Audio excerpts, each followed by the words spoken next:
Nope, I ain't forget about y'all. I didn't forget about y'all. Your boy G Bush, fresh into the living room. You know, we pulled up, we got ready to go. We fresh off Brown's practice, and it's time to talk. It's time to get to it. We was out there today. It was a hot one. I learned a lot of things today. Even though there was no pads, there's a couple of things that we got to talk about. And I'm going to give you why, in my honest estimation, from giving all the things that I took in today, from all the things we looked at training camp, from read the tea leaves and body language and all that good stuff about how people move in person. I'm going to let you know right now, ain't no quarterback competition. You've been sold a bill of goods. I'll tell you why when we come back. Your boy G Bush, locked and ready. I told y'all I was going to tell the truth, and we got the truth ready to go for y'all right here on The Barbershop.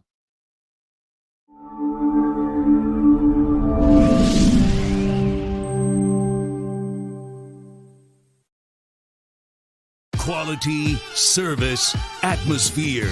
You're next in the chair. Feel at home in the barbershop. G. Bush offers a fresh cut on sports. The barbershop isn't just grooming for guys. It's culture. It's lifestyle. It's sports. And it's now the barbershop is giving the sports scene a sheer shade and shine. Join the makeover now. Follow Garrett Bush at GBush91 on Twitter.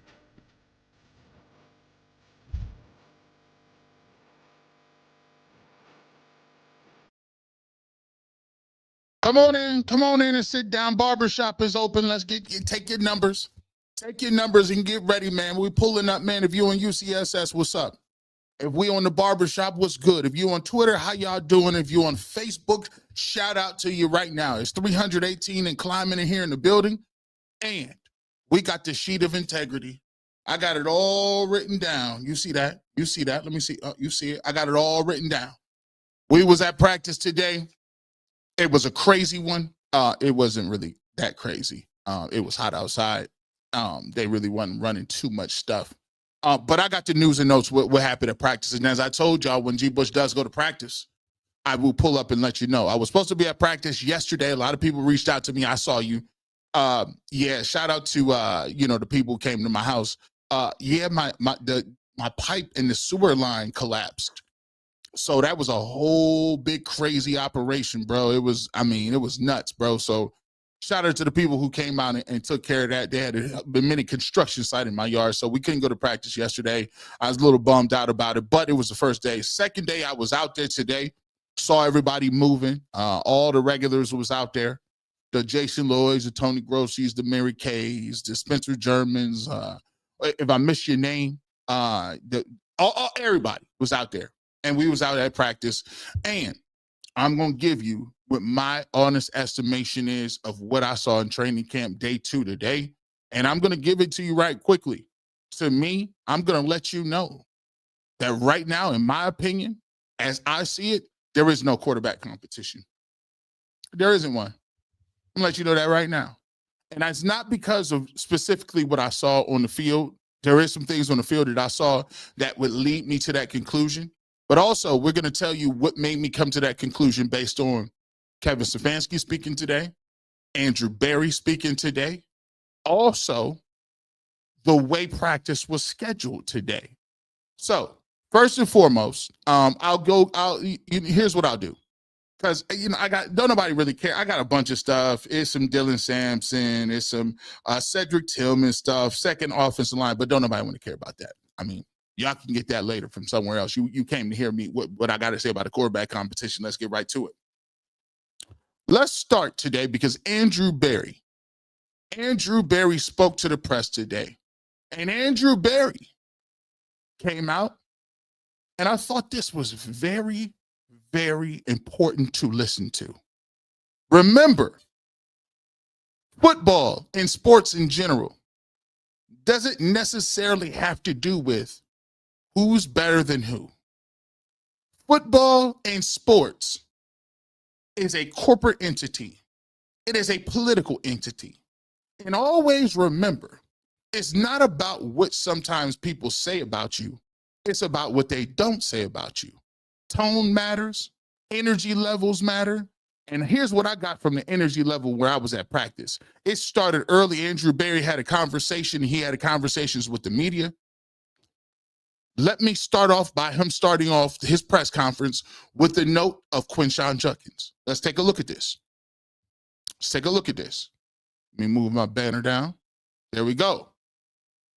Browns general manager Andrew Berry declined to speculate on if the Browns would fail to sign running back Quinshon Judkins or let him go in wake of his domestic battery charge. The way I would say it is, I've learned in many of these off-the-field situations not to go too far into the future, Berry said. We'll deal with it day to day. You end up using a lot of mental energy in terms of hypotheticals and things of that nature. Rather, we will focus on getting the information and then making the right decision. As for whether or not his legal situation would be resolved before the Browns sign him, Berry also declined to say. I'd say in Quinshon specifically, it's to be determined, he said. We're still gathering information. So in terms of those decisions, signing, Berry being in camp and everything like that, it's honestly probably too early to make any type of determination. So we gather information. We'll have a better view on that. Now listen, see, this is why I break it down the way I break it down. I'm not going to just give you no field stuff. See, you got to read between the lines and you got to you got to dig deep. Right now, please pay attention. This all comes into what I'm talking about. Let's keep it moving.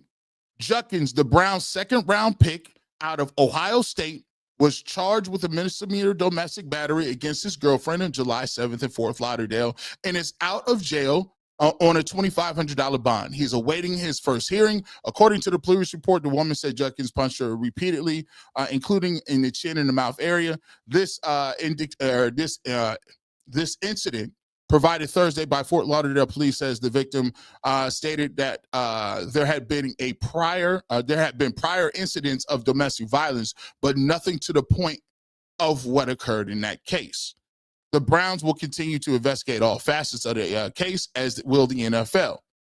Last year, another Browns second-round pick, rookie Mike Hall Jr., was suspended 5 games by the NFL after a domestic incident with his girlfriend. The Browns had him on the field in training camp the day after the arrest, but he was under contract. The Browns have put Judkins' contract on hold while they do their due diligence. He's due about $11.3 million, including at almost $5 million signing bonus.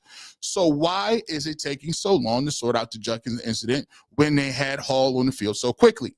And he talked about this early. I believe actually Mary Kay asked this question. That probably goes back to what I talked about earlier in terms of the information that we had at the time. Berry said, all these situations are different and unique, and the information that we had at the time with Mike was different. The other thing is I'd add any decision for follow-up, whether it's reintegration or discipline or removal from the team activities, those decisions aren't made in a vacuum. Those aren't football decisions. Those are a variety of people that have different expertise, many of them who aren't in a football operations. So each situation is different, and I don't think we should necessarily map one to the other. Okay, here you go. So Andrew Berry, so far through this conversation, is being very careful what he's saying. He's not giving too much information. He's not being concrete about whether or not they're going to sign him, what the timetable for him to come back is, and he does not want to compare this situation to any other situation that might be available to you guys out there. So let's keep it moving. Berry delivered a long opening statement about Judkins' situation, acknowledging that it weighed heavily on his mind, and the Browns have also have linebacker Devin Bush awaiting a pre-trial conference August 15th on his domestic violence incident involving his girlfriend in May. I'd like to start by saying that anytime not just a player, but a member of your organization is involved in a legal situation, and particularly one that involves allegations of domestic violence, you lose a ton of sleep over it, he said.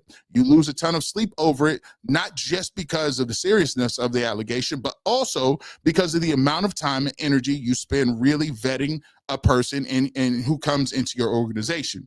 And then probably for us, in the past 2 years in particular, the amount of time and the resources we spent on the education part of this is not just with our players, but with the whole entire organization. So there you have it.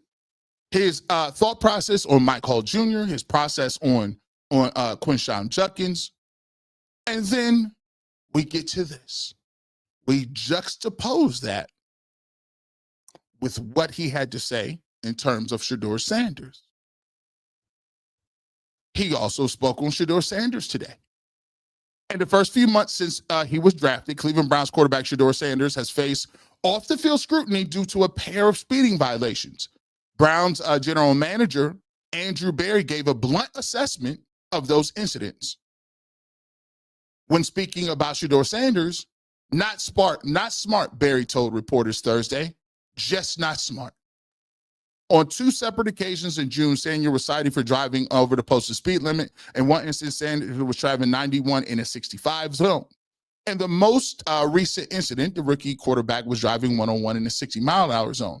Berry said he has spoken to Sanders about his decision-making on the road, noting that the 23-year-old is putting the lives of everyone around him at risk. It was something that we have addressed with him, Berry said. He understands the implications. He understands the consequences. I think the thing is just not just about yourself. It's not just about having a joyride. It's not just about driving a car really fast. It's about the fact that you can endanger other people. It's just dangerous. It's not something we want our guys doing. It's not something they should be doing. Kansas City receivers chief Rashee Rice has sentenced to 30 days in jail for causing a multi-car crash in Dallas back in 24. Berry noted he didn't want anything like this to happen with any other player on the Browns roster. There's the number one reason is we don't want any type of catastrophic accident, Berry added. We saw those 2 years ago in Dallas with one player. In that incident, everybody was lucky to walk away.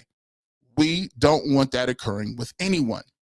Now, on surface level, what he's saying is what he's saying not truthful? No. On the surface level, is what he's saying not, anybody will say, hey, we don't want anybody to get hurt, right? But what you have to talk about is tone. And tone tells you a lot of times, and body language tells you a lot of times what you won't see, not in person. When you look at those 2 statements, and when you talk about Quinshon Judkins and Mike Hall Jr., and the statements in the concrete nature, in the way that he talked about Shedeur Sanders, tells you a couple of things. It tells me it's not saying that he doesn't like Shedeur Sanders or that he hates Shedeur Sanders. I want people to be very clear on what I'm speaking on right now, because sometimes people can't hear what you're saying and you got to take the whole context of it. I'm not saying what he said was inaccurate. What I'm saying is you must also look at the context in which he's describing 2 things. In one circumstance, he's being very non-committal or anything. It's an ongoing investigation. We're not going to do that. When they asked about Mike Hall Jr. practicing right after that, he was very non-committal. That it was we don't want to clump cases together. We don't want to say that one is close to another. It's a case-to-case situation. But when it mentioned with Shedeur Sanders, they had no problem talking about another case and comparing them. Not saying that there's an issue with that, because most people will say, yeah, we don't want you to be driving fast, whatever. But you see the nature of which he's very concrete. He's okay with the reprimand. He's okay with saying stuff publicly on the record. Where people will miss this a lot is this is not because of a dislike factor. The Browns signed all three of the players. All three of them are on their team. But what this means is he's attached to those players. You see, when Quinshon Judkins is your second round pick, he is very intimately attached to you and your legacy. See, when you speak about losing sleep at night, you ask yourself, well, why you should lose sleep at night about everybody, right? Nah, because it tells you there's a separation between what the thought process is with Shedeur Sanders and the thought process is with Quinshon Judkins and Mike Hall Jr. Both second-round picks, both people that the organization talk about spending multiple resources to vet out and who have had issues with domestic violence in the past. You see, when you talk about this thing on a bigger level, you got to understand something. Everybody has picks. And when I say picks, who are you willing to put your name beside? Andrew Berry's name is by Quinshon Judkins. Whatever happens in this case is officially tied to him, right? Mike Hall Jr., it's officially tied to him. You can tell by the tone, you can tell by the energy level, and you can tell by the way they tiptoe around the conversation. Because even if he don't agree with what Mike Hall Jr. and Quinshon Judkins did, for him, it is advantageous for them to be on the football field quicker rather than later, because they have attached their name to it. Their reputation is to it. Those are the picks I handed. Who you drafting at number 2? He goes to the owner. I got this guy.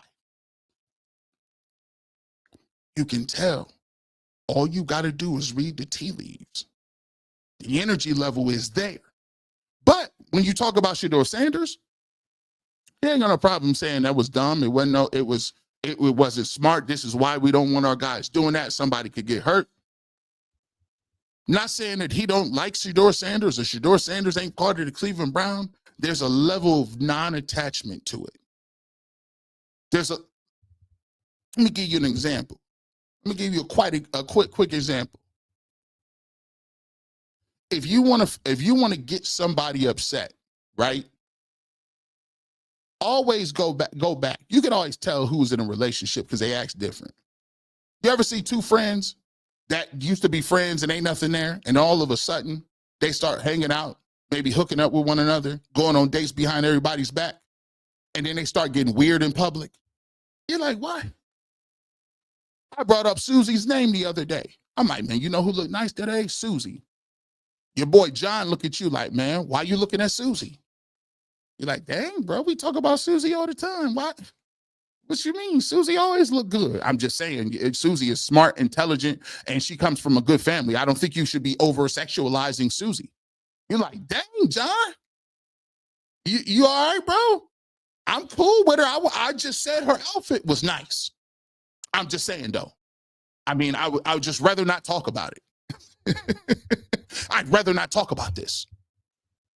You're like, oh, okay. You get with your other buddies, my yeah, John definitely likes Susie. Then you see Susie, she'd be like, hey guys, how you doing? It's hi and bye. Susie used to come hang out with the fellas. It's hi and bye. Hey, what's up? Where you going, girl? I'm on my way home. I'll catch you guys later. We'll get together later sometime and do something, and then maybe. Something is up. You notice the energy. When Barry talk about them other two, read the tea leaves, read the energy, read the levels. That's number one. Let's start with that. Quarterback competition. Now, if you've been watching the barbershop and you've been listening to the barbershop and you listen to me, I've been laying down the narrative from Jump Street. I've said from day one, I believe that Andrew Berry and Kevin Stefanski already had another plan that did not involve Shedeur Sanders. I've always said that. Now, let's go to the field. Now, when you go to practice and you're looking around, let me throw out a couple of things just so I got to be able to keep it real. There's a couple of misnomers out here that we've been going with. And from my, hold on, let me take this out. Somebody's blowing me up right now. I don't know who it is. He's going crazy. Yeah. So let me tell you about this. When you get out there, the first misnomer that's going around is there is some sort of difference in the playbook. There's some sort of difference in the comprehension. There's some sort of difference in knowing the plays, knowing where to go with the football, understanding what the defense is trying to tell you. I will unequivocally tell you false narrative. Unequivocally false narrative. When it comes to the quarterback room and when it comes to them playing, first and foremost, all four quarterbacks, they look like they know the part. When they get to the line of scrimmage, they're calling it and they're going with it. They know where the checks is. For the most part, all the footwork looks the same. There is no difference in high-level learning, or this person can't get his steps right, or that person is miles ahead with learning. Unequivocally false. As a matter of fact, the Cleveland Browns got the practice schedule so like vanilla that there's no difference. It's very different. There's no difference in the drops. There's no difference in the cadence, the rhythm, what they're looking at. They do a very, and I would expect this from Kevin Stefanski. They're very pragmatic in the way they go about coaching and the foundations. Right now, it looks like they're early in their process of installing what they want to do. And OTAs, in some of the video I saw, it was a lot more shotgun, a lot more throwing the ball, doing those things. Today, it was like learning to dance. It was like 1, 2, 3. Take the snap, 2-step, hand to the running back, fake rollout. Very scripted, very vanilla, almost down to the point where they done broke them all the way back down to the basics. And when you look at it from the throws, when they're doing quarterback individual throws, there's no difference. There's none. I mean, you can look at them and you can say who threw the ball well, who threw the ball different. There's no difference. Now, in terms of what you see from the velocity, there's one thing I will say, and I told this to Jason Lloyd because he was on the sideline. One thing people might be surprised at is Dillon Gabriel, yes, is short in stature. And when it comes, we'll talk about some of the pocket presence stuff that I think may be an issue. But when it comes to throwing the football, Dillon Gabriel does have a strong arm. When you look at it, most times you can look at left-hand quarterbacks from, you could go Boomer Esiason. You can go with Boomer Esiason. You can go with Matt Leinart. Sometimes there's a theory. It just Todd Marinovich, guys with the long left hand throwing. It seems like the throwing motion is not condensed. It's a little long and it's a little slower to get the ball out. I thought he throws a nice tight spiral. Now it's not it's not like the thing that was like, oh my goodness, he has the craziest arm I've ever seen. No, I'm just saying that one of the things I specifically wanted to look at was, let me see what the arm talent is looking like.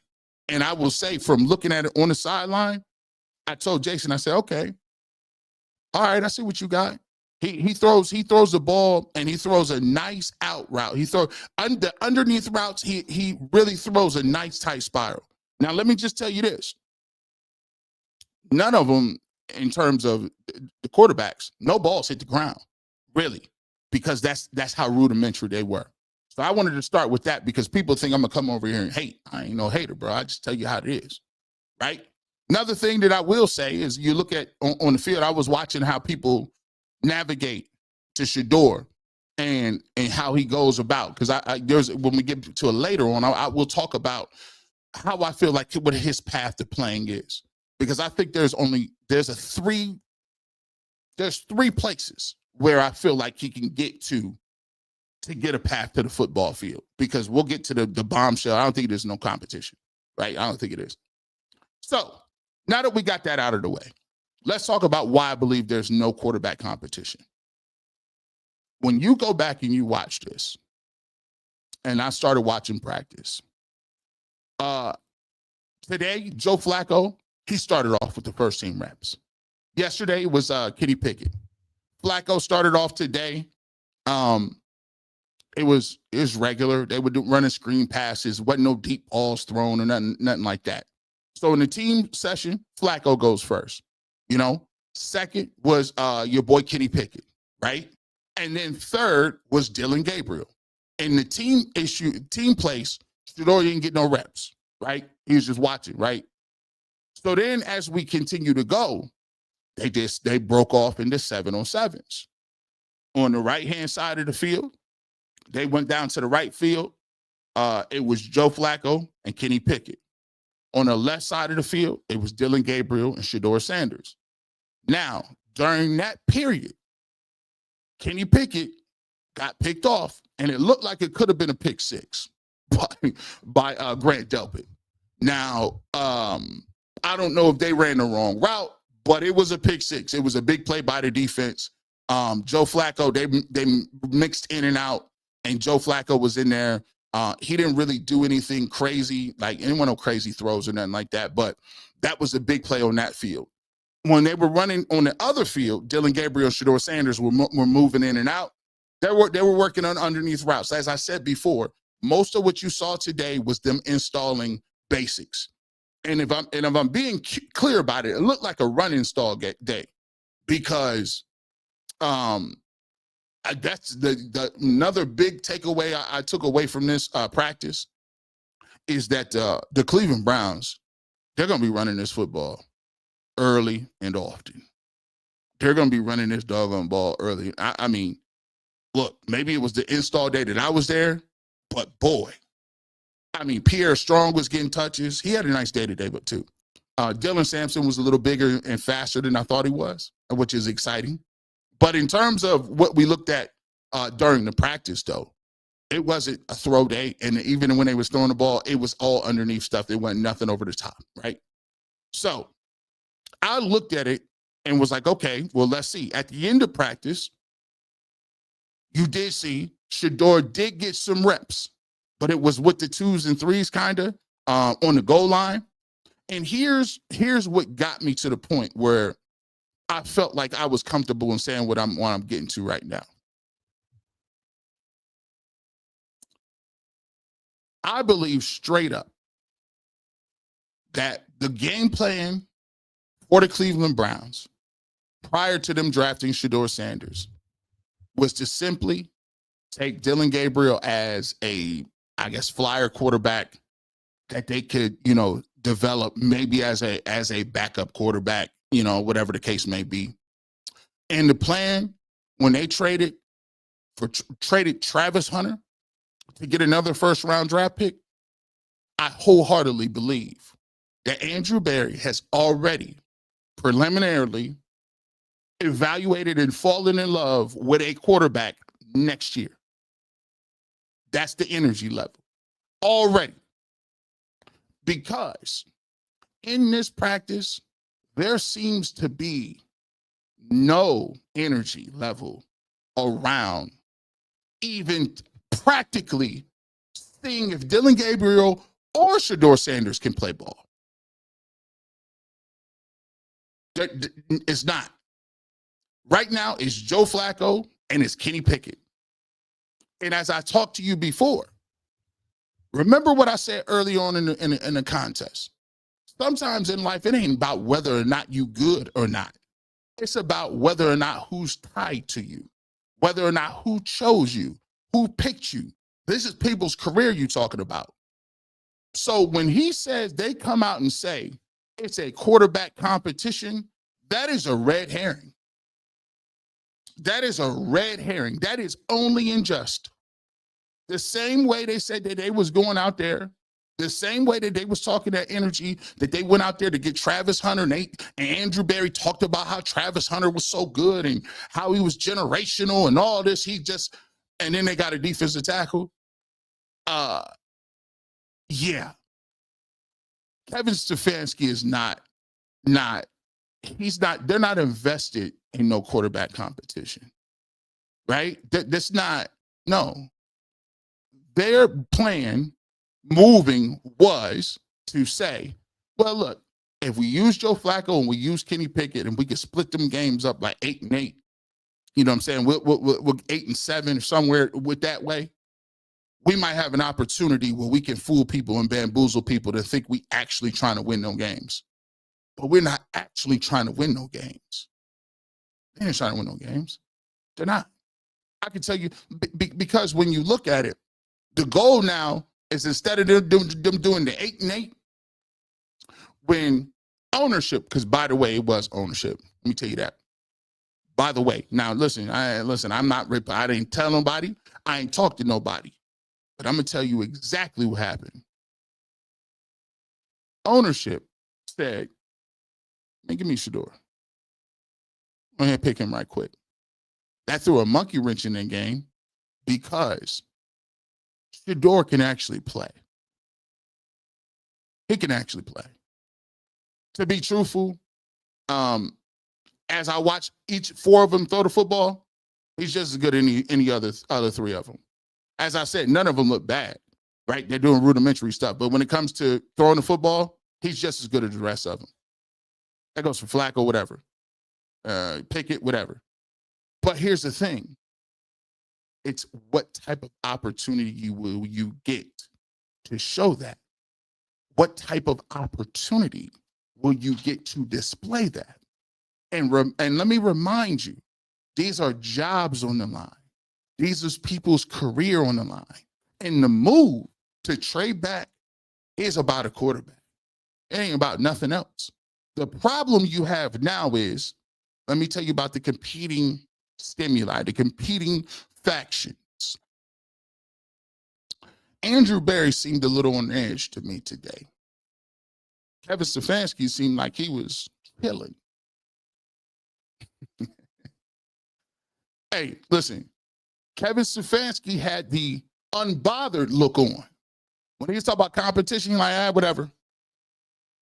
You know, hey, listen, competition, these guys did a pretty good job in the offseason. And, you know, Andrew Berry even alluded to the fact that he thought that the offseason program was nice and that Kevin Stefanski put the team guys in a position where they had to compete. Kevin Stefanski had the unbothered face on today. Chilling, walking apart. Andrew Berry said he was losing sleep. The problem, and you ask yourself, how does this work? The problem is Andrew Berry has to survive in order to even use the pick he traded for. I'm in full mode in saying this. There's no way Andrew Berry can survive a 3-win season. He just can't. Not to mention the fact that 2 of your first picks that you had are missing games, right? The principle of what they wanted to do was obvious when I was at practice. They are going to run the football. And the crown jewel of the run game was Quinshon Judkins, and he's suspended. They don't even know if they can sign him. That don't fall on Kevin Stefanski. That don't fall on him, because now you give Kevin Stefanski an out card. You say, listen, I want to run my offense. I want to run my offense. It wasn't my decision to move on from Nick Chubb, that front office. Quinshon Judkins was unavailable the first 6 games. I'd use Pierre Strong. There's levels to it, right? And the reason I say also, going back to the goal line with Shedeur Sanders as to why I think this competition has been like, it ain't no competition. This is a wait out game. They cool with giving 4 games to Flacco, 4 games to Pickett, 4 games to Gabriel, 4 games to Shedeur. One person might get 5, the other people get 4. You know why? I literally think they're okay with that. And if you do that, you have no You don't have enough information either way to make a determination on if somebody is good, bad, or indifferent. Do you? That's another plausible, deniable thing.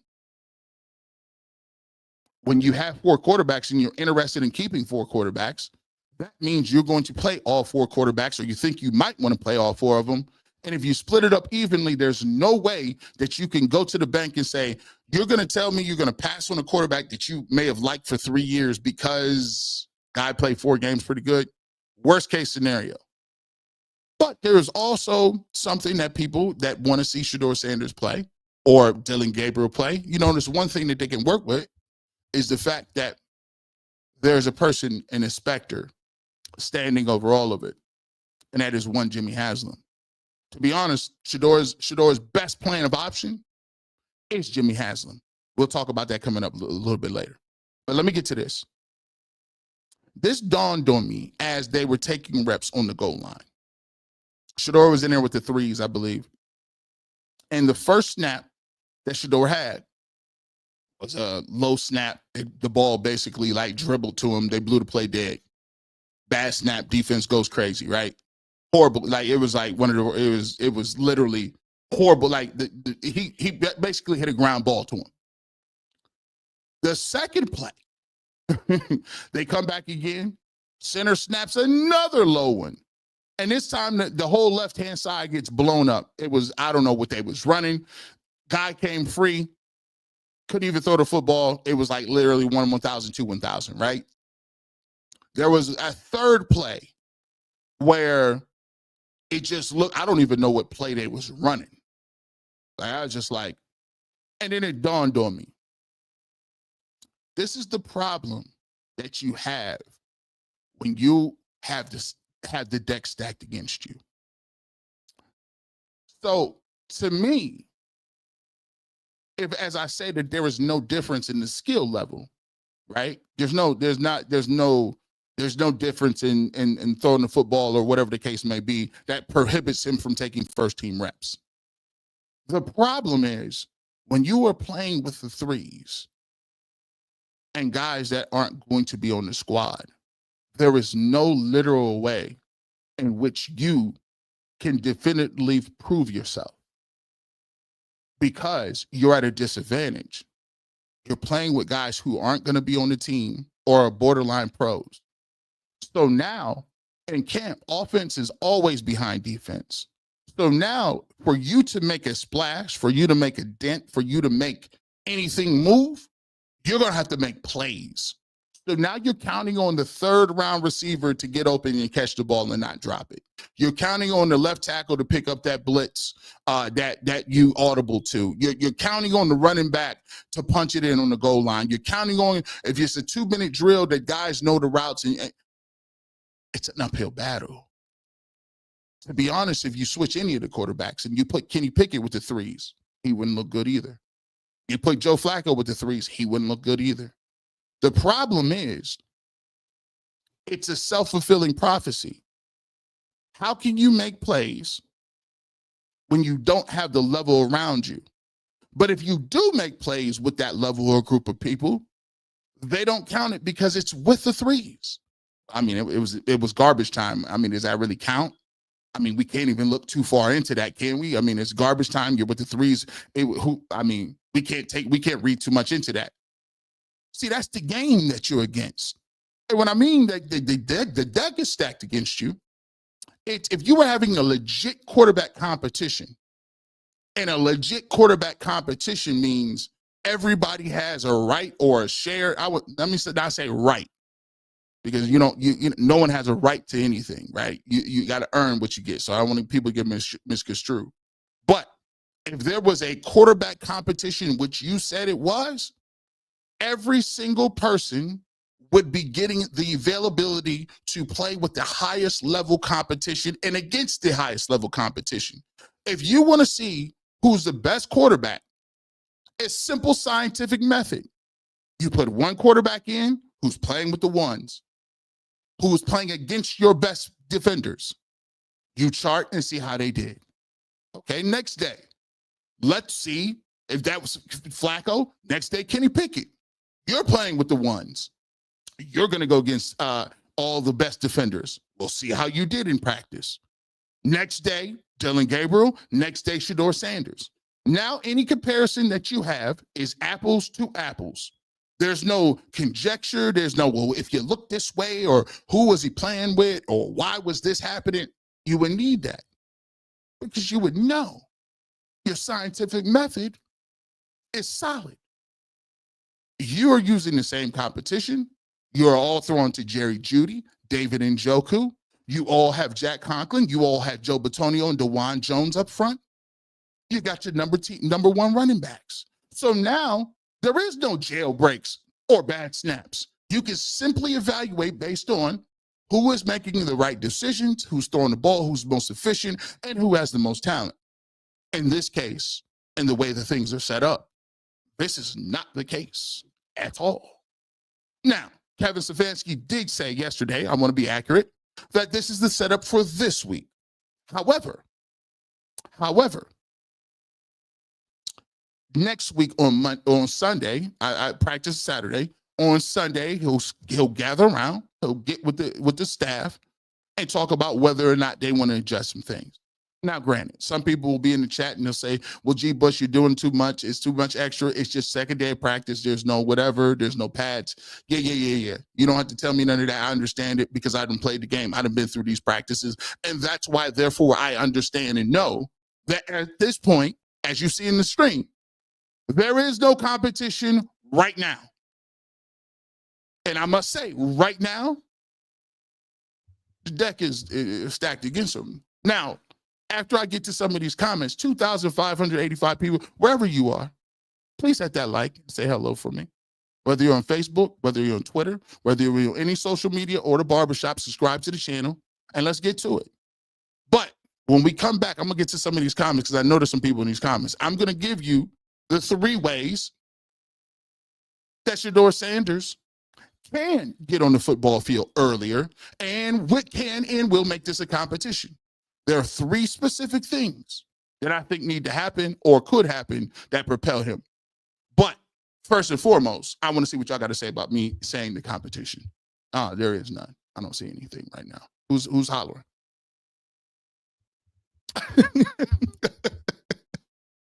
Hold on, let me take this down. Y'all cats is funny, man.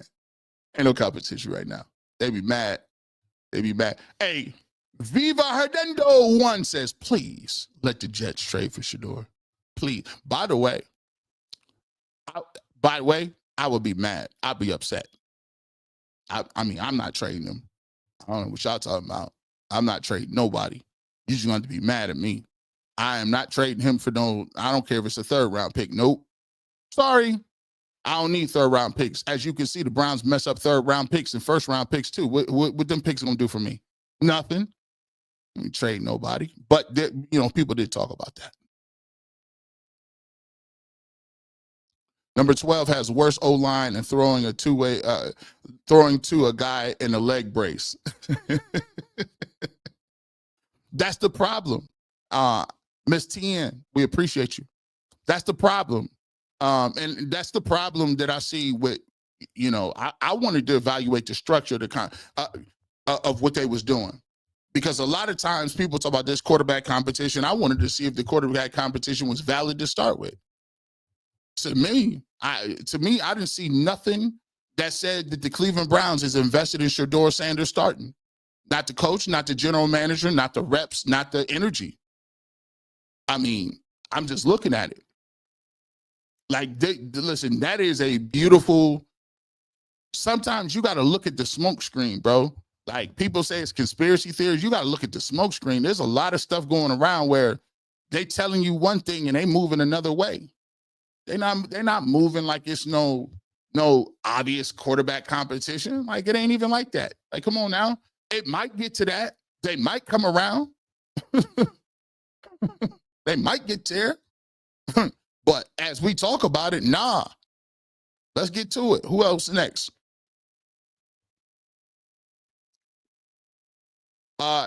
Daniel Cutchin says, it's Flacco's team till it ain't.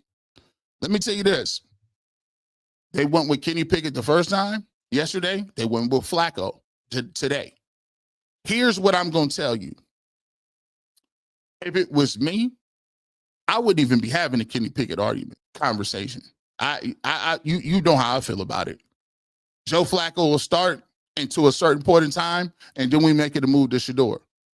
But if you're looking at it, I don't see the level of upside in the Kenny Pickett thing. I just don't see it. Auto Expectations says there's a big difference between talking about speeding tickets and beating a woman. There is. There's levels to it, right? It is. I mean, that is why I try to go back and look at it. But even when Myles Garrett was speeding, I mean, he's not going to use that type of language. I don't believe he used that type of language with Myles Garrett when he was speeding. But that's different because it's Myles Garrett. So you got to get to it. You got to get to it. Keys to Kentucky says, bro, I just tuned in, start over. Nah, you ain't got to start over. We're going to recap. We'll get it to you. We'll get it to you. Let's see. Selmo Fudd. They draft came. They all passed on him. He hot in the land, and they all on him. Let me see. Let's see. We didn't already get, if you put a super chat, let me know because I didn't got to. I'm only showing 2 right now. So I'm not seeing it right now. So let me see. If it's missing you, I'm not ignoring you. Maybe I might need to refresh my maybe I might need to refresh my screen. So let me see.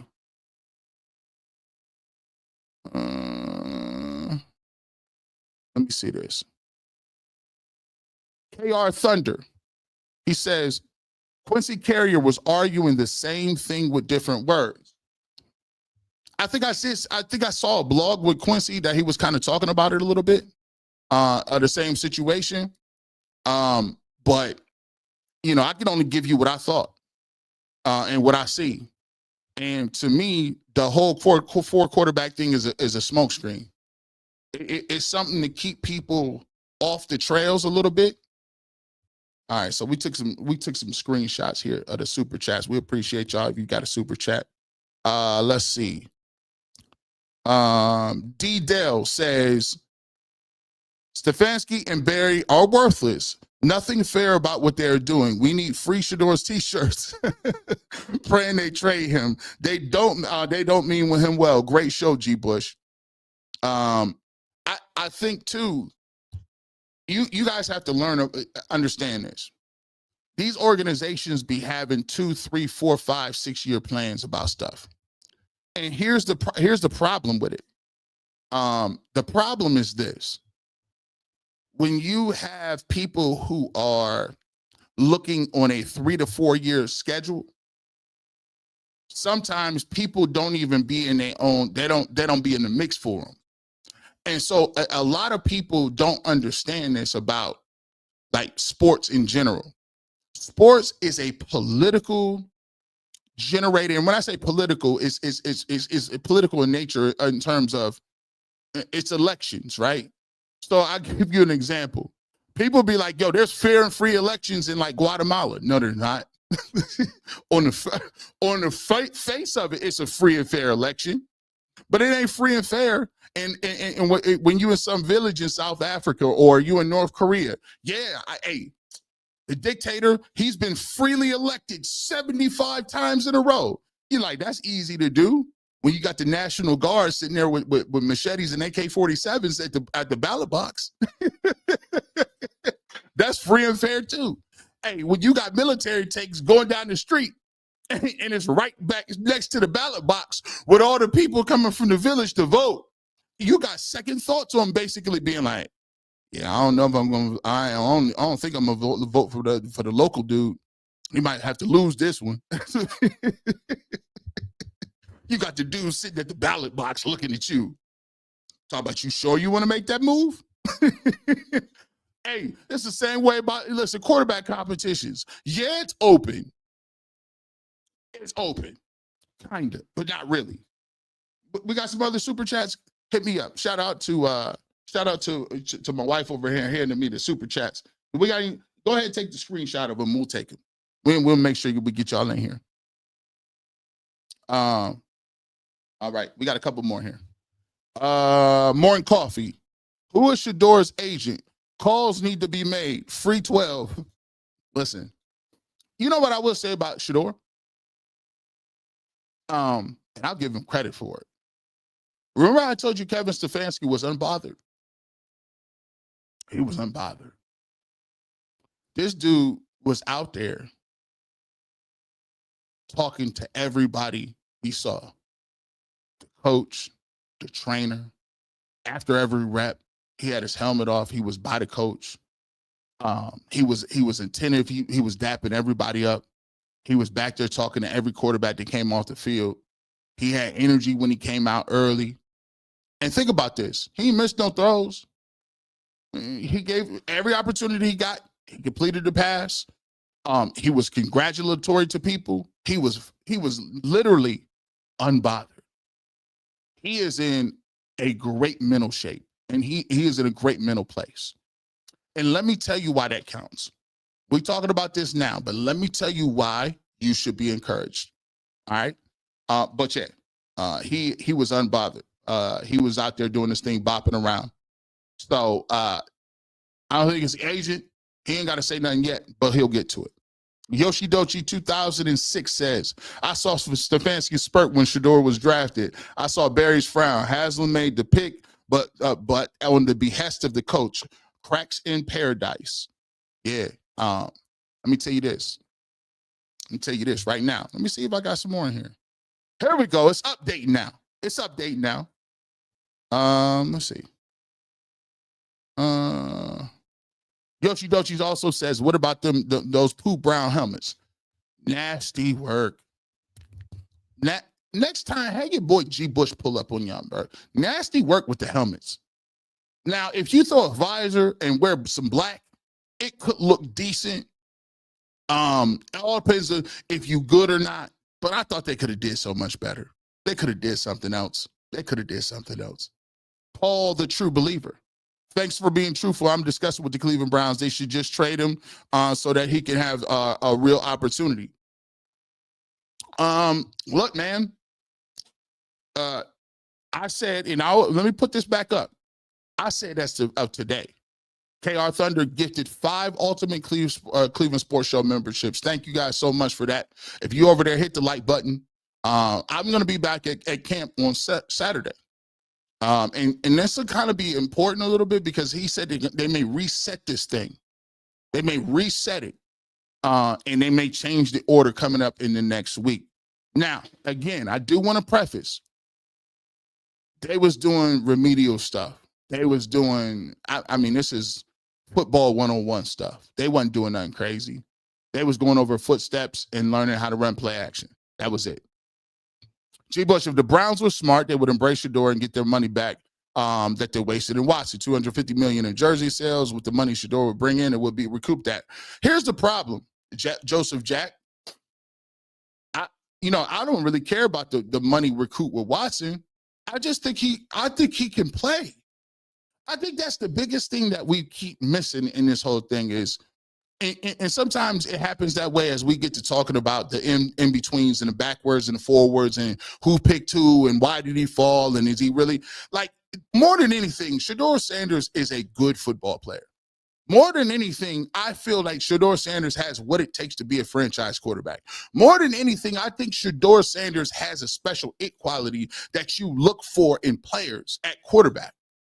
And I think sometimes it's a shame it get missed in all of this with the speeding tickets and whether or not this or that or who likes who. I just think that he's good. And when I went to camp today, there was nothing that I saw prior to that shook me or said that it's any different. Now, when I went to practice, I'll say this. Again, I said I was going to be 1,000% with it. I didn't think Dylan Gabriel looked bad today. I mean, what's the name had to pick? Pickett had a pick today, but he also had a play where he got outside of the pocket and threw a nice 20-yard comeback that I thought was nice. That was in 7-on-7 period. So you know, and we'll kind of tell you, because under the three circumstances that I think Shedeur comes back and plays well, or gets an opportunity to play earlier than they may think, I think there's a path to that. Not to say that I think they're going to bury him on the bench. I think that there's some things ahead of him. One, the general manager is separate and apart from this. The general manager, if he had his picks, Shedeur Sanders wouldn't be playing like that, because he has his mind set on somebody else. You know, Kevin Stefanski is a little along the lines of, Kevin Stefanski is always like, listen, I mean, we played last year, we won 3 games. He looking at this situation is, if I win anything, if I get 6, 7 games and I win them 6, 7, I'm here. And think about it like this. It's a Game of Thrones. Ain't nobody breaking it down like that. Hit the like button, bro. Ain't nobody breaking it down like this. The Game of Thrones is this. If Kevin Stefanski outlasts Andrew Berry, and Kevin Stefanski was hired before Andrew Berry, if the Browns take another general manager, who's higher on the pecking list? It's Kevin Stefanski. It's Stefanski.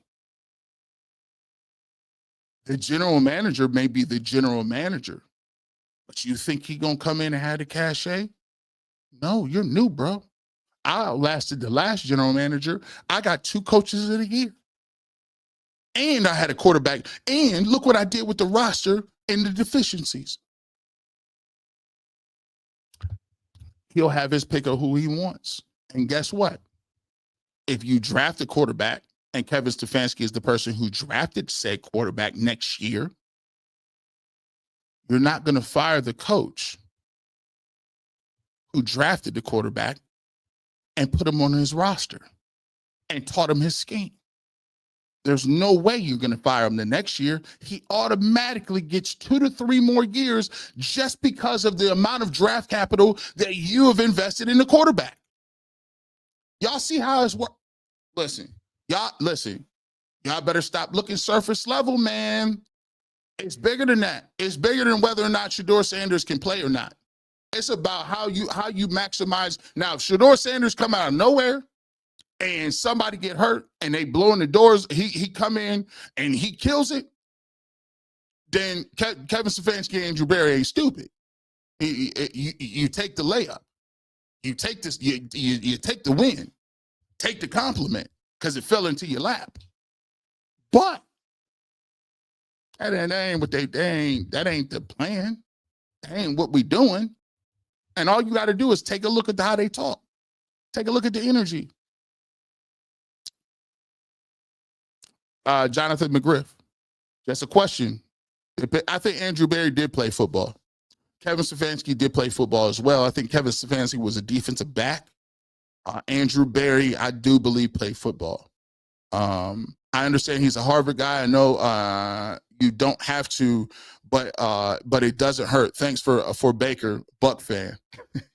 Well, you're welcome for those 2 4,000 yards back to back. Here's the point too.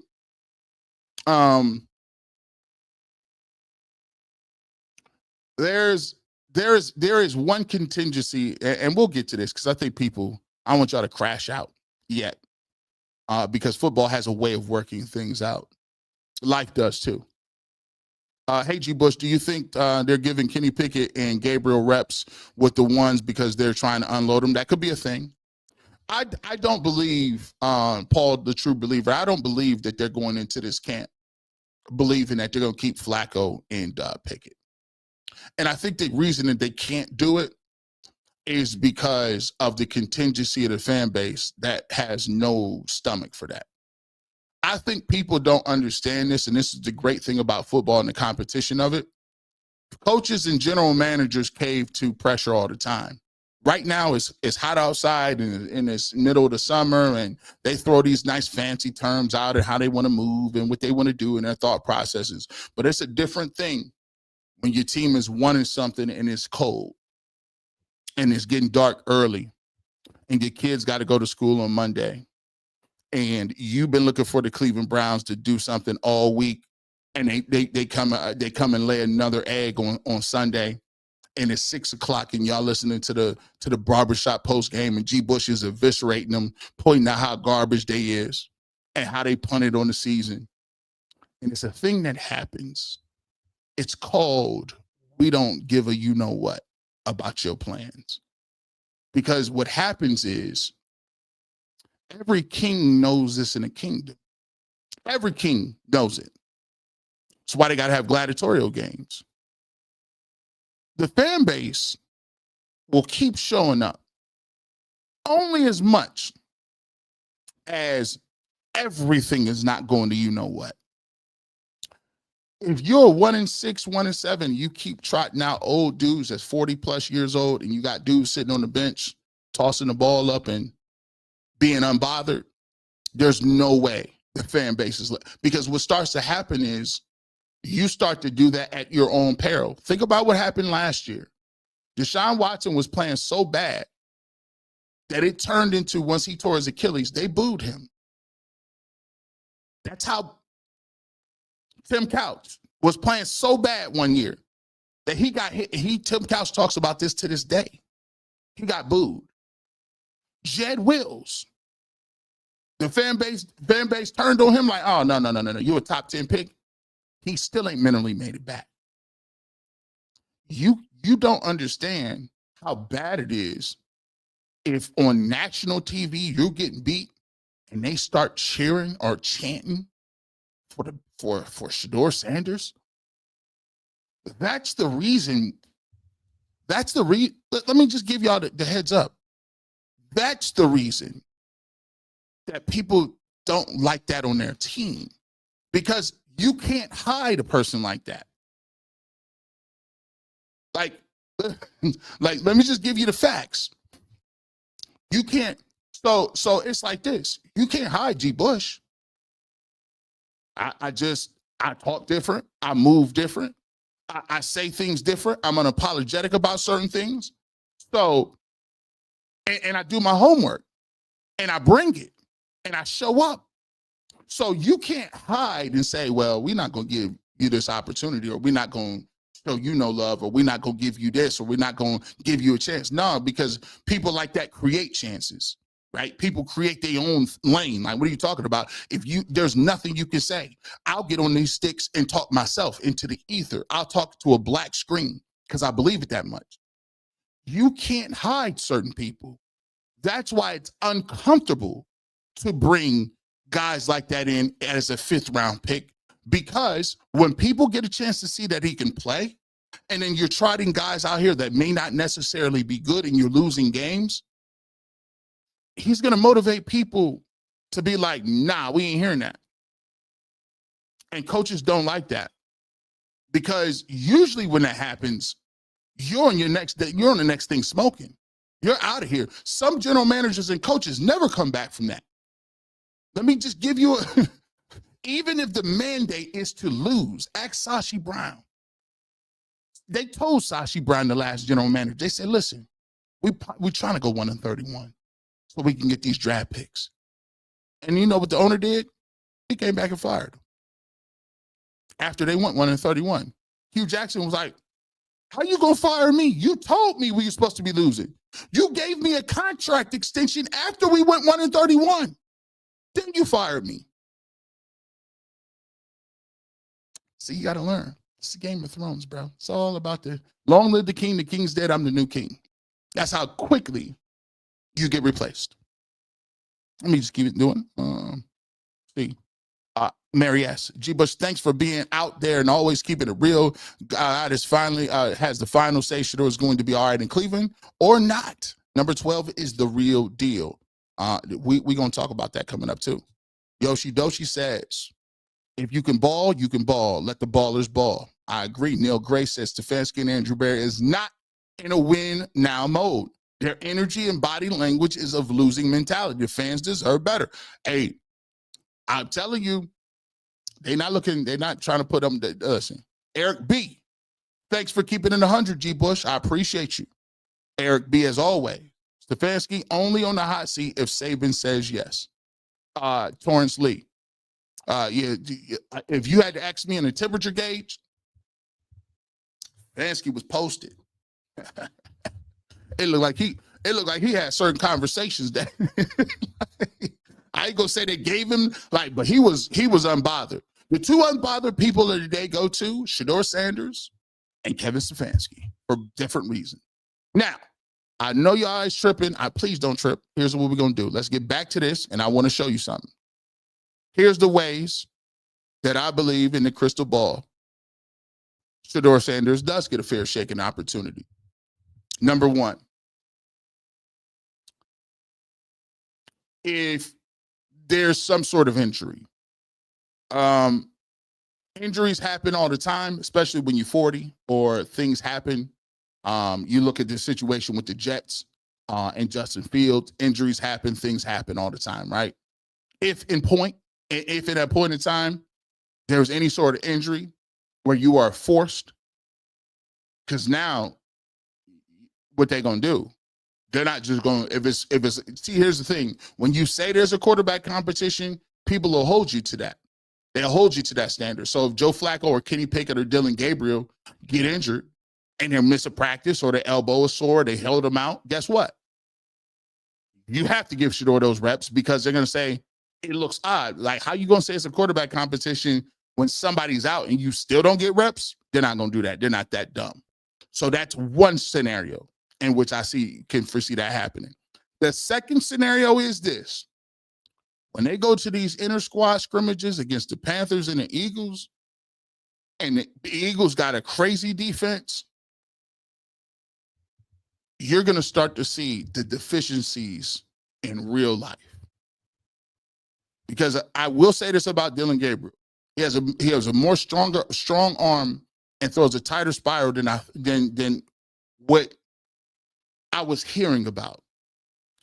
I'll give him that. But also, when there is pressure in his face and the pocket is cluttered, you start to see the deficiencies.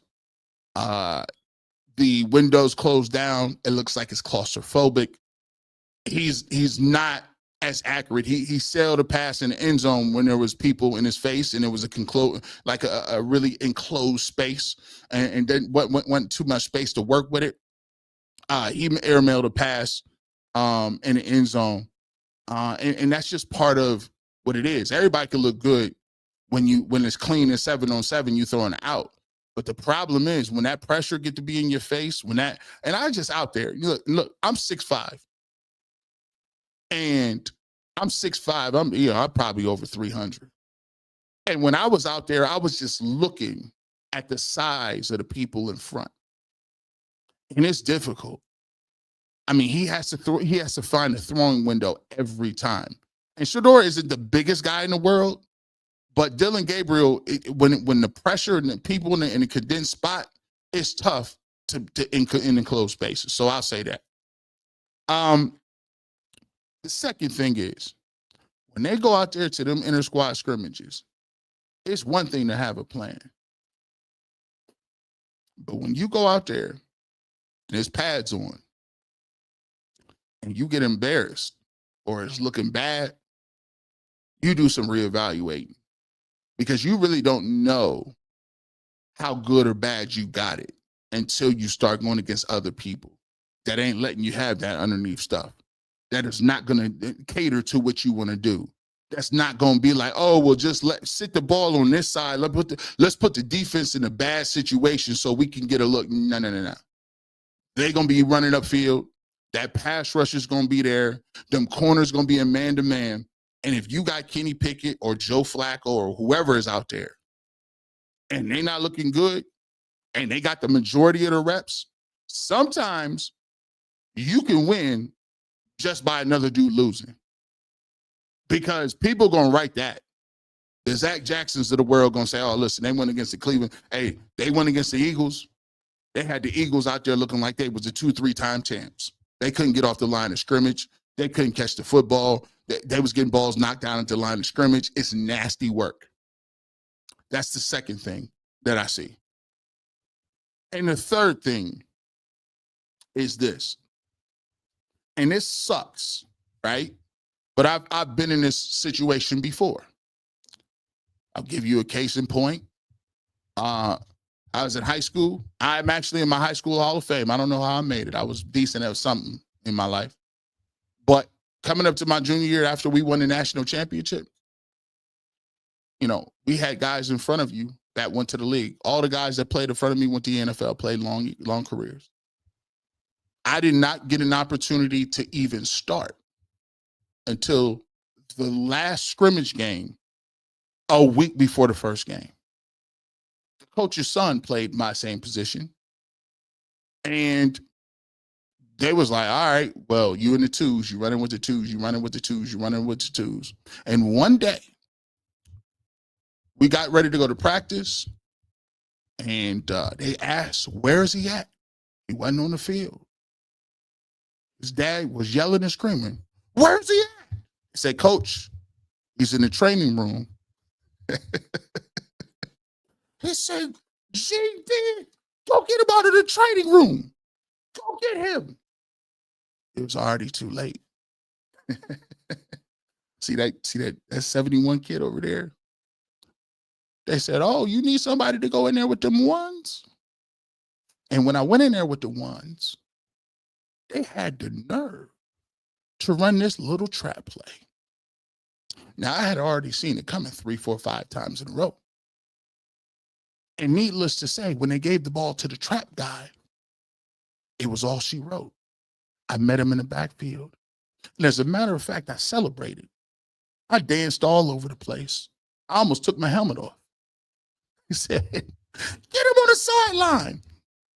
Yeah, I had to run afterwards. But after that play, I never came off the field. Because sometimes in life, when you get the opportunity, you don't give it back.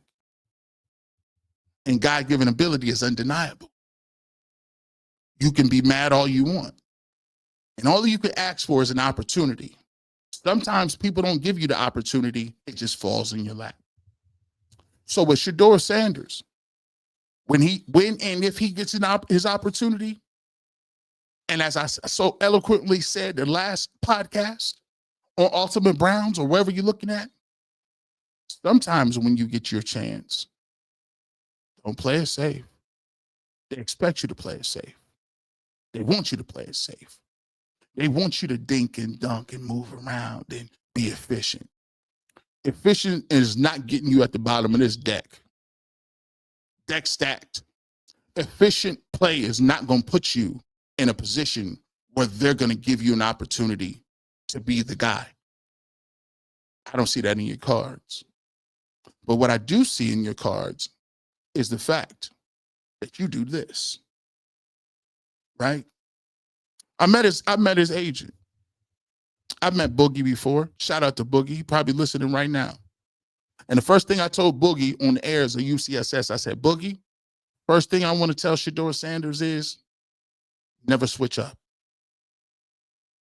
Always stay true to what you do. And that risk game, when you showing the rollie, let me tell you what the rollie means. The rollie means this ain't fake.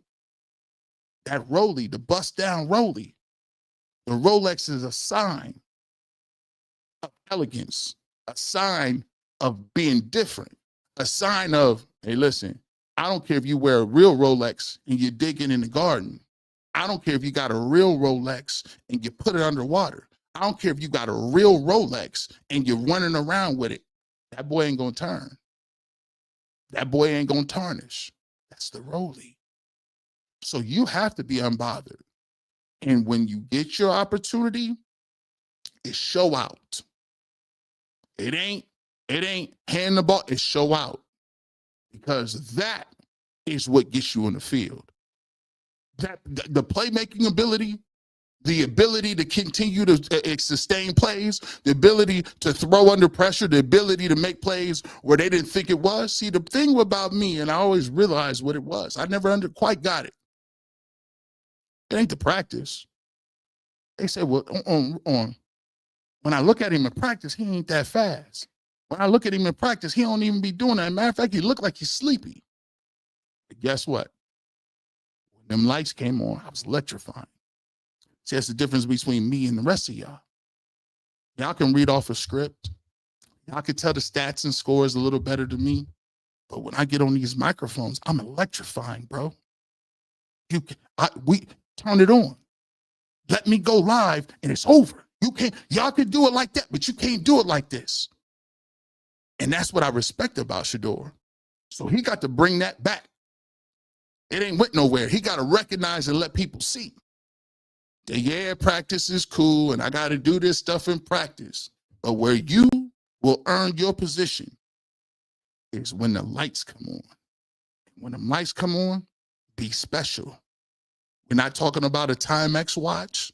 We're not talking about a Fossil watch. We're not even talking about no Movado. We need the Rolex wearing Shedeur Sanders. And that will get you on the field. Because when you do this, guess who's going to be watching? It ain't going to be Kevin Stefanski. It ain't going to be Andrew Berry. It's going to be Jimmy Haslam. See, that's your key. Always know who picked you. Always play to your base. Remember that. Play to your base. Because Jimmy Haslam, more than anything, he's a showman. More than anything, he about the glitz and the glamour. More than anything, he want to be relevant. And what is he going to do if he sees Shedeur Sanders in these preseason games zipping the ball in there doing, and that fan base and that crowd get behind you and they all start. See, that's the thing about Baker Mayfield that people miss. One thing you say about Baker, he moves people. Either one way or the, he moves people. And when Baker Mayfield came out and was unapologetic about how he was moving and he got people behind him, it was different. See, if he come out and Jimmy Haslam is like, you know what? I did call down and tell y'all to pick him. And it might not even happen the first game, second game. Heck, they might even let Flacco play 5 games. But when it comes to push come to shove, we all know who got the final say with the Cleveland Browns. Because we picked Johnny Manziel, didn't we? How long do you think Josh Gordon got a chance? A lot of times. And why you think Deshaun Watson was here? Because Jimmy Haslam wanted it to happen. And more than anything, he gonna get impatient. He gonna say, well, why are we playing this guy when we could be doing, well, we had a plan, all them plans be damned. So always remember this. And sometimes y'all don't be thinking, there's people out there that don't be having no plans.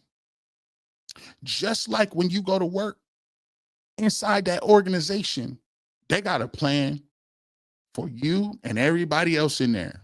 And sometimes it ain't up, and it ain't gonna be a plan that really worked for you. It ain't gonna be the plan that's best for you. But just like you go in there and the manager got a plan and the vice president got a plan and they got a 6-7 year plan, you better go to work with your plan. You better sit down and you take the plan God got for you and you say, you had a plan, but guess what? That wasn't what it was supposed to be. That plan ain't working today.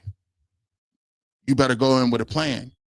And that plan better entail you maximizing and you plan and doing what you need to do to maximize your ability to get it done. Because like I always say, I'm going to be honest with you. How I give it up. Sometimes people be in your life for just a small period of time. We don't know how long you're going to be on the planet and where you're supposed to be. Sometimes it takes for you to go somewhere else to bloom. See, I ain't hearing what I'm talking about. Somebody just pulled up and said, somebody else pulled up in here and said, the Tampa Bay Buccaneers said, thank you for sending us Baker Mayfield. Hey, listen, I love the Cleveland Browns, but sometimes maybe your path ain't right where we're supposed to be. And I'm old enough to say it. I'd have been through enough that I could say it. Maybe it ain't here. Maybe you might bloom 2-3 places down the road. You don't even know. But if you didn't go through this, you wouldn't get to where you needed to go. So as always, you get your plan together, you go out, and the energy level, I like it. You're unbothered because you're not on your time. You know that one time you will get the opportunity, and what you do with it, you better go kill it. So that's the 3 scenarios that I'm talking about. Hopefully people ain't jumped off the bridge a little bit too much, right? And we've been talking a little bit, man. We've been here an hour and some change, 3,000 people, wherever you at. Hit that like button, man. Come on, man. There's a difference. There's levels to this, people. Let's keep going, man. Let's get to your comments. We're going to wrap this up. We're going to get to it. We'll be back on Saturday. Again, if y'all would like me to continue to give you these little updates, I will. And we'll continue to go.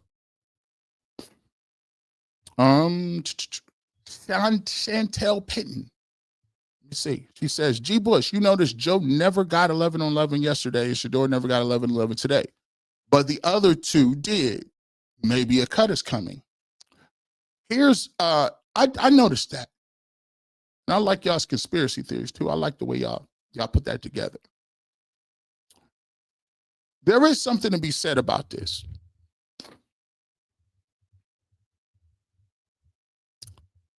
When they say, if you want to look into anything, I will say I am 99.7.5% sure Shedeur Sanders is not getting cut. That's how I be knowing, because yeah, the owner ain't letting it go down like that. It's just he like, you crazy? Yeah, you're gonna get rid of these old dudes up out of here. Like, if anybody get moved, it's one of the older guys. I think the competition is between those two. Now, there is a competition to see which one of these guys go first, because we've been talking about that on the barbershop, Shedeur or Dylan Gabriel. I don't feel like it's enough room in the rope in the room to be having 4 dudes where you're gonna try to split these reps evenly. I just don't see it. Maybe that's just me. Gina Bina. I probably destroyed that one. Who on the offensive line when Watson went down? It says the same O-line. Will the O-line be strong enough to protect whoever's quarterback won? Thank you for that great football question. I'm glad I got my notes here. I get to actually use some of the notes. First and foremost, let's talk about this. Zach Zinner looks a lot bigger and stronger. Zach Zinner, last year, he was a pick out of Michigan. They took him. He had broke his leg later in the season. He looked like he was a shell of himself. It looked like Zach Zinner has been in the weight room. He has his lower body together. And one thing that I will say about the offensive line in general, the new offensive line coach, he act like he know what he doing. I specifically was watching them. They steps on outside zone. He's going to power steps. He's going to how you pass off guys, how we're going to double team to this level. He's switching the fronts up, saying, hey, okay, now we got a 1 technique here and a 3 technique. Now this backer is coming up. They doing it on the fly. Power steps, reach steps, the footwork being in unison up front. Much better. I saw none of the above last year. He know what he's doing. He actually knows what he is doing. I think the offensive line looks in much better shape, led by DeJuan Jones. I think Joe Bitonio looks a little more spry. Wyatt Teller looks pretty good. So to me, I think there's a renewed sense of work. The offensive line was out there early today. Was out there early working pre-practice. before they even got to stretching. They was already out there in 15 minutes going over the things like that. So to me, that's another renewed vision of the way you need to run the football. I think the thing that they tried to do last year, that's not the identity of the linemen up front. They want to come off the ball and hit people. I think that they were not a pass blocking offensive line. I thought that was part of the reason they looked bad. The system looked nasty. The offensive line coach was nasty work. I think the offensive line will be better. The problem is this. Are they equipped to handle all of that friction? As you get older, I mean, it's tough to run the ball as much as they might run it. I mean, that's 20, 30, 40 crashes, violent crashing up front when you got guys who are contemplating retirement. So we'll just see how that works, and if that can be sustainable. Yoshi Doshi, I'm looking at the Eagles joint practices. If Gabriel Sanders' ball's in, we'll know if we have our guy. Also play full preseason game evaluation. Here's the thing too. I like what you said with that.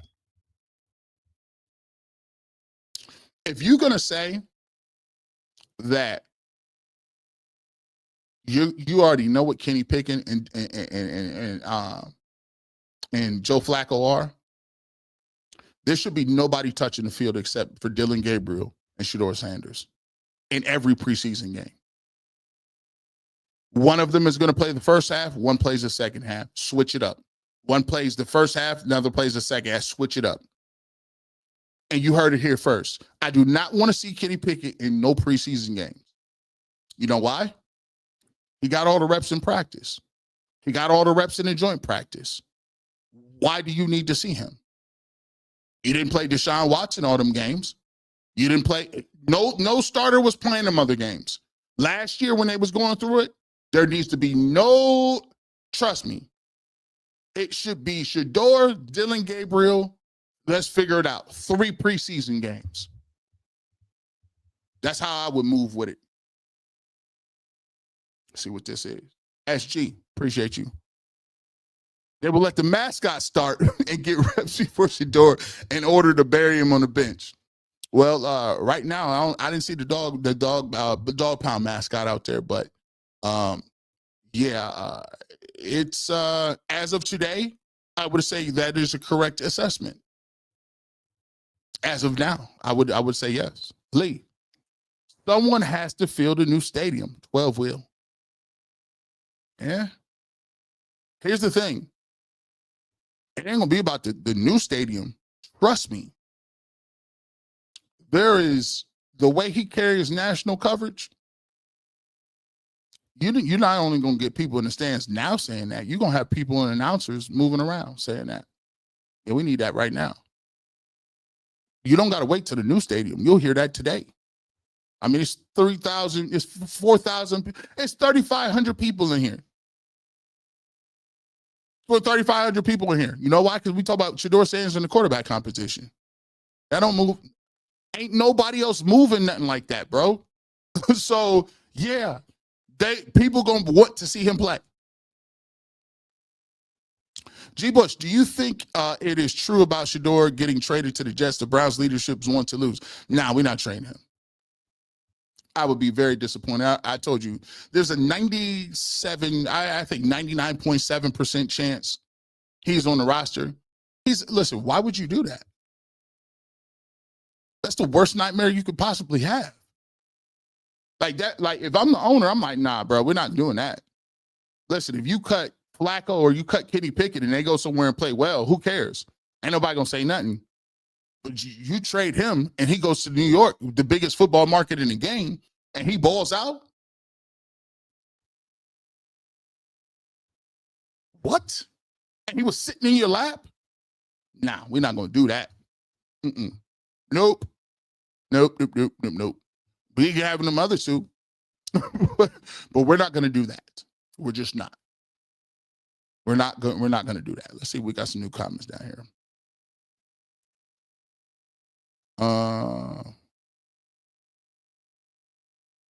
Let's see. Let's see what we got here. Hater here. Yes, I want Shedeur to start week 1. Man, that's crazy, man. That's wild. Hey, man. Chuck, man, let's be honest. It does not matter who our quarterback is. With the beautiful new stadium and restaurants and bars inside, and this is Ohio. Man, I think it matter a little bit. You know why? I think it does matter a little bit because we can say that now, but it's hard to say that when you're losing. And people are going to start chanting. People are going to start wanting to see him play, and it's going to be a bigger decision. Right now, ain't no really too much craziness about. Susan Week says, I think Shedeur will start week 1. I also think Barry is the one that decided to draft him, not the owner. Give me that. Expound on that. I like that. See, this is why I be telling y'all, don't come up here and just agree with G. Bush. Bring your own sentiment. We ready to hear it. We like outside the box thinkers, Susan. We appreciate you. We appreciate the super chat. But let me know, expound on that. We'll talk about that. Well, listen, we've been here a long time. Here's what we're going to do. Make sure you guys pull back up. We're going to be back on Saturday. The barbershop is usually 9 to 11. What I'm going to do is postpone it. We are going to go to practice. I'll tell you what practice was like, and we'll do that as part of the barbershop. So be ready to go Saturday. We want to thank everybody who pulled up and showed up. And shout out to you guys for supporting the podcast or supporting the show. And we will be back doing the same thing on Saturday. With that being said, we'll catch you tomorrow. We'll be on Ultimate Cleveland Sports Show from 11 to 1. No, it's 11 to 1. 11 to 1, we'll do that. I'm ready to go. We got another super chat. We get it in. Everett Crawford. I'm a Dolphins fan, but I have been watching this young man Shedeur since Jackson State. I know the man will be great one day. Keep doing what you're doing, G. Bush. And this is another thing, too.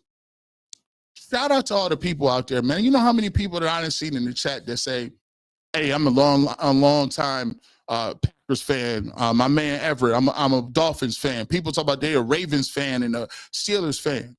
But they appreciate what we talking over here. See, I always tell people the truth. Hey, listen, shout out to my people. T-Rex say, if you're a battle rap fan, grown man bars is something you're going to have to deal with. No matter how many fabricated lines you spit, it ain't going to equal up to this real ish right here. He was right. When you tell the truth and you keep it 100 with people to respect you. So I respect y'all too, and we keep it 1,000. With that being said, you never know where G-Mush might show up. I might just pull up at your doorstep. But if you want the fresh take, fresh cut on sports, I'm always here with the Clippers in the barbershop. We'll catch you tomorrow. And we'll be ready to go. 11 to 1 on the Ultimate Cleveland Sports Show. And then we back here on Saturday after training camp.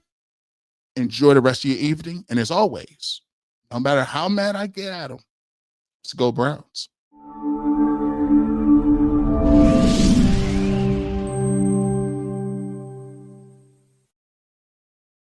Quality, service, atmosphere. You're next in the chair. Feel at home in the barbershop. G. Bush offers a fresh cut on sports. The barbershop isn't just grooming for guys. It's culture. It's lifestyle. It's sports. And it's now the barbershop is giving the sports scene a sheer shave and shine. Join the makeover now. Follow Garrett Bush at GBush91 on Twitter.